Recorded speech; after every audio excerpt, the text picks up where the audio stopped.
Welcome back to Oh Wow, That's Why. Did you know that drinking just 2 sugary drinks a day can increase your risk of death by over 30%? Yikes. Is sugar really that deadly? Today, let's talk about sugar, that sweet, sweet burden we all love to ignore. We all love an afternoon treat, maybe a slice of cake to comfort your soul, or a scoop of ice cream on vacation to double the joy. But hiding inside these sugary pleasures is something much darker: added sugar. Added sugar refers to any sugar that's added during the food production, cooking, or processing stages. That includes white sugar, brown sugar, glucose, corn syrup, honey, maple syrup, but not artificial sweeteners or the sugars naturally found in milk or fruit. Compared to natural sugars, added sugars come stripped of fiber and nutrients. Just raw calories that hit your system like a sugar-fueled freight train. Your body absorbs them fast, and that speed comes with consequences. A Harvard study found that drinking 2 sugary drinks per day raises men's risk of death by 29%, and for women, a shocking 63%. So, what makes added sugar so dangerous? And is there any healthy way to enjoy it?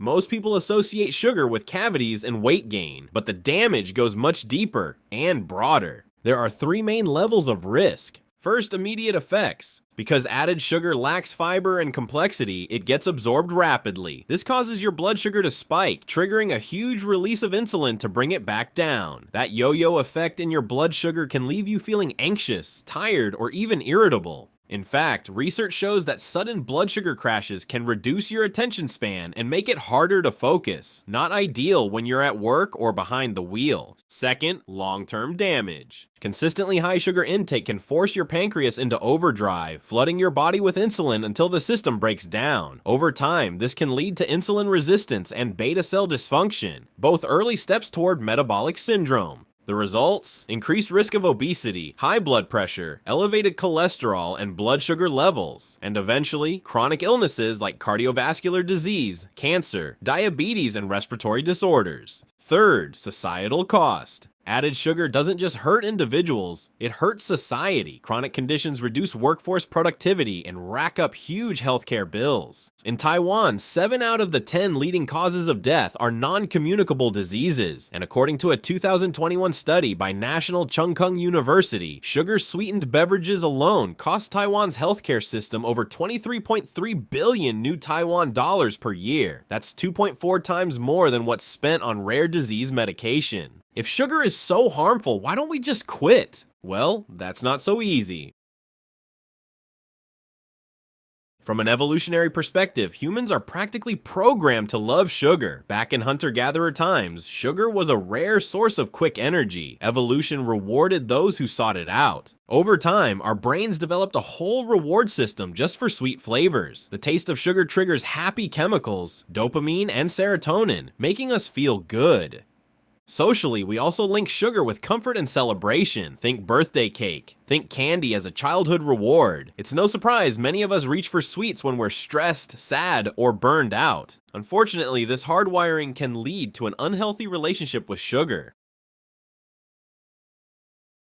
Our brains aren't just rewarding sugar, they're demanding it. When your blood sugar drops, your body can punish you with dizziness, fatigue, or crankiness. And to escape that discomfort, your brain tells you to eat more sugar. It's a vicious cycle. Some experts argue that sugar might even be addictive, at least in animal studies. The theory is that the combination of quick absorption and brain chemical release creates a feedback loop that makes people crave more. But others point out that human eating behavior is complex and influenced by culture, psychology, and social context. So sugar addiction isn't quite proven in people. Still, nutrition experts overwhelmingly agree. We should all be cutting down on added sugar. Even the World Health Organization says so.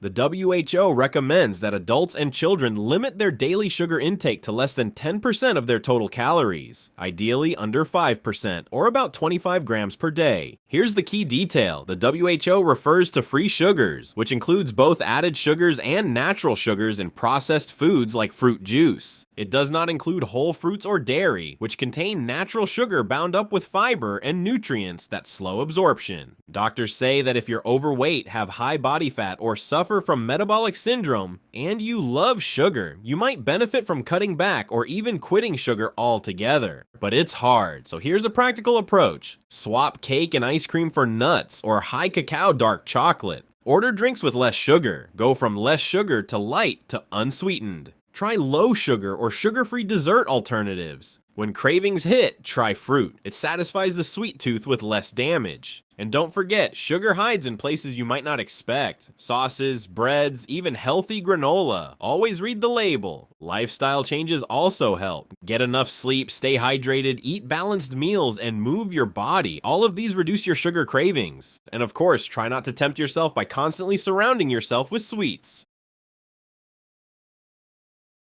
If sugar's so bad, why don't we just regulate it like tobacco or alcohol? Because despite its risks, sugar is a basic source of energy. Athletes rely on quick sugars for performance. Laborers use energy drinks to power through. And, let's be honest, food tastes better with a touch of sweetness. That's why most countries choose soft regulation instead of total bans. Here are the 3 main strategies. Limit advertising, like in Singapore, where ads for high sugar drinks are banned. Change supply. In Turkey, restaurants are encouraged to cut sugar content. In the Netherlands, healthier drinks are made cheaper to nudge consumer behavior. Transparent labeling. In the US, food labels must show added sugar. In Canada, high sugar foods are clearly flagged on packaging.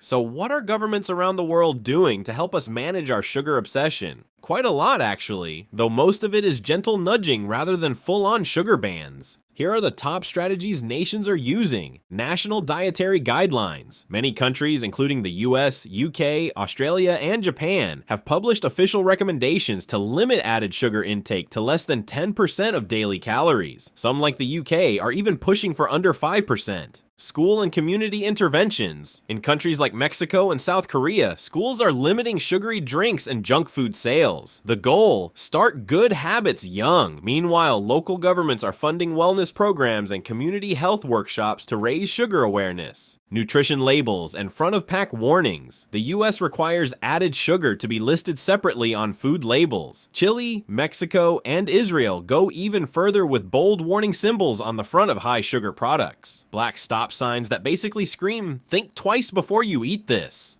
Sugar taxes. Several nations have implemented taxes on sugary beverages. Mexico, the UK, France, South Africa, and even some US cities like Berkeley and Philadelphia have seen reduced soda consumption after introducing these taxes. Money raised from these taxes is often used to fund public health campaigns or school meal programs. Reformulation incentives. Countries like Canada and the Netherlands are working directly with the food industry, encouraging companies to cut sugar in their recipes. Sometimes that means financial incentives. Sometimes that means public shaming. Either way, it's working. Public awareness campaigns. From Singapore's War on Diabetes to Australia's Live Lighter campaign, governments are producing ads, videos, and even memes to warn citizens about sugar's dangers. Because let's be real, sometimes people need the facts delivered with a bit of sass. While the approaches may differ, the goal is the same: help people make better choices without banning sugar altogether. After all, a little sweetness isn't the enemy. It's about not letting that sweetness control you. While researching this episode, we found something important. Yes, sugar is harmful, but sometimes a sweet treat is exactly what someone needs to get through a rough day, especially during cultural holidays, celebrations, or even a bad breakup. But sugar isn't just food. It's comfort, it's nostalgia, it's emotional armor. So instead of banning it, we just need to respect it and maybe not let it control our every craving. So if you're healthy and balanced, a little sugar probably isn't the end of the world. But if you're struggling with weight or metabolic issues, it's probably time to listen to your doctor or your dietitian. And here's a fun thought experiment. If humans evolved to love sugar because we needed energy back in the hunter-gatherer days, what happens next? Now that we're facing too much sugar, will we eventually evolve to hate it? Just a theory, but we'd love to hear your thoughts in the comments. Do you think you need to cut down on sugar in your daily life? Let us know below. And don't forget to share this video to spread awareness about added sugar. Thanks for watching. Oh wow, that's why. The only show where learning feels like a meme dump. See you next time.